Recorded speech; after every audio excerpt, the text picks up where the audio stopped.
everyone, I'm Stacey Okana. I am the fashion design teacher in charge of the program here at Fraser High School. So today I just wanted to go over with you some of the basic overall principles and things that we go through in class. The first semester class that you will take when you enter into the fashion design program is Design for Living. This is a one semester class. And then you'll continue into second semester, which is titled Fashion Design. So they're named a little bit differently, but they're sequential to take Design for Living first and then Fashion Design second. So in the first semester class, you'll work on the elements, principles, color schemes, going over those items or learning them potentially for the first time. We also do the holiday mannequin project in this class where you design your own holiday mannequin. You'll sketch and do descriptions with that one as well. And then we work a lot of our time on these industrial sewing machines that you see here behind me.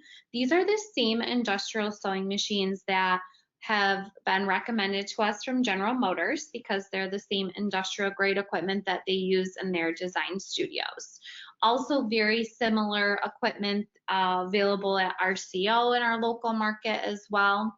So not only in this class are you learning these life skills that you can, of course, use for the remainder of your life, but these are our industrial level skills that you can use in our local market anywhere around us in regards to vehicles, boating, aerospace, obviously upholstery, fashion. They all run parallel skills and expectations in designing, okay? So students start out just learning how to thread, they learn how to bobbin, they learn just how to use the machine and run straight lines through the machine and get comfortable using the machine. And then from there, we continue to build and do more difficult projects as time goes on. So first semester, we do a lot of just straight line projects because that's easier. And then as we grow and develop our skills into second semester into fashion design, we'll do a little more projects that are more challenging. And from there, you can choose to take subsequent years of fashion design capstone if you really enjoy what you've learned and you want to build your skills into those more difficult, challenging projects.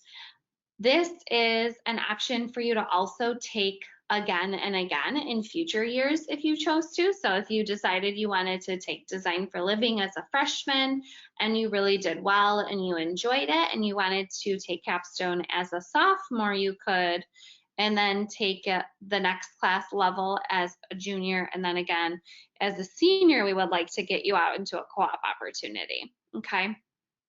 So that's the path that we would be looking forward to you taking and learning different things in this class. You're gonna see another video in here. It's gonna show you our embroidery machine. We can embroider anything you want. I always say your options are as limitless as your imagination, which really is the truth. And from there, you can, we do a lot of also community service projects and donating projects in our community. We also go on some field trips in this class as well to get out into the industry, see what people are working on. There's many different opportunities for you in this class. So this is our program of study, and this is fashion design specific. So like I mentioned before, here's just the graphic for it. Design for Living is semester 1, fashion design semester 2, and then you can take subsequent years after that. So fashion design capstone, which is a year-long program, but when you sign up for it in the course, in the program of study, and when you're signing in for your schedules, you take it as these two different classes entering it into the scheduling system. Okay, so it looks just like this. Fashion design capstone A and B are what follow Design for Living semester 1, and then fashion design semester 2. Okay, another item I want to share with you is that we have two different programs in the high school that I run. The first one is Skills USA. This is a student organization that allows you to have leadership opportunities, build your resume, learn different skills, become a stronger leader, presenter. You'll pick a competition and then you'll compete against a panel of judges at the local, regional, state, and national level. And then from there, we also have other student organizations you can be a part of. I, of course, am biased to Skills USA, but really it's just important that you get involved in something that you are passionate about and that you really enjoy. Some of the other items that you might be interested in organizations are DECA, HOSA, Skills First Robotics, and Cyber Patriots.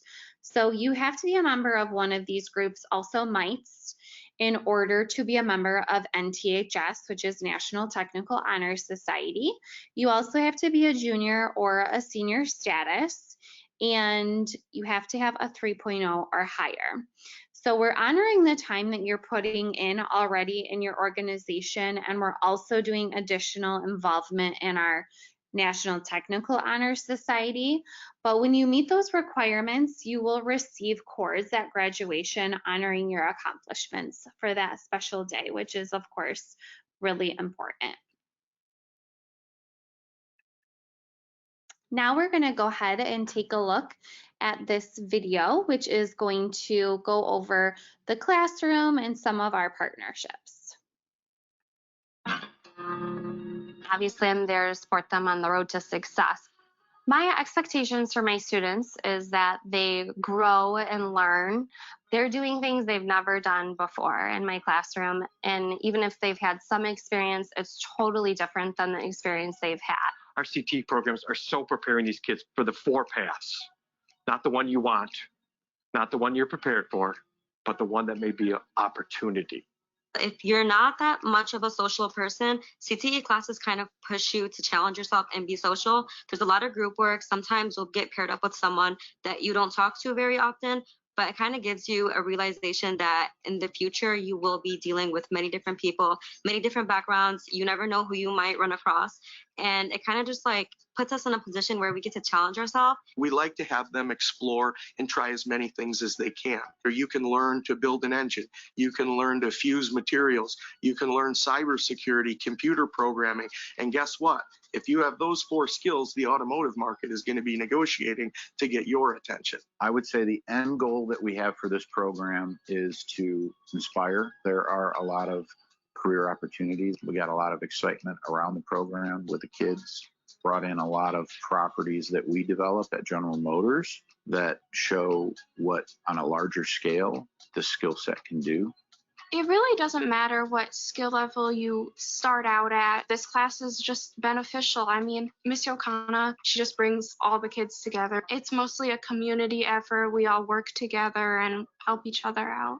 Like each project that we start, it'll be using the same skills that we just learned, but it's something different. So nothing's really like the same, like, oh, we already did this or anything. It's always something different. So it's fun. Let's prepare you for 5 different options that this one classroom could actually give you. And I didn't even see the options. I never saw fashion merchandising tied into the automotive industry like it is. This is just one other opportunity where the skill set is rare. It's highly technical, requires a lot of problem solving, focus, dedication, all of what we have in the trim shop packet design for General Motors. It's just to get the students, provide them with additional opportunities. So it's the same idea of pushing your comfort level a little bit and giving yourself an opportunity to set yourself apart from your peers.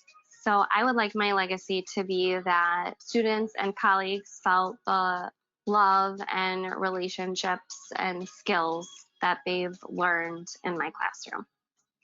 My name is Kirsten, and I am proud of my Michigan educators. My name is Ella, and I am proud of my Michigan educators. My name is Anna, and I'm proud of my Michigan educators. My name is Steve Hart, and I am proud of our Michigan educators. I'm Dan Wesner, and I'm very proud of our Michigan educators. I'm Brent Fraser, and I'm a proud Michigan educator. My name is Stacy Okana, and I'm a proud Michigan educator.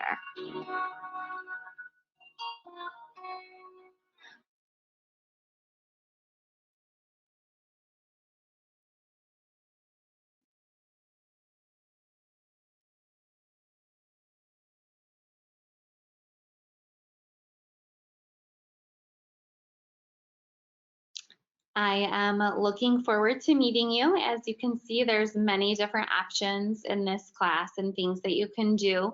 You saw in that video the embroidery machine in the background, so that's what I was talking about earlier.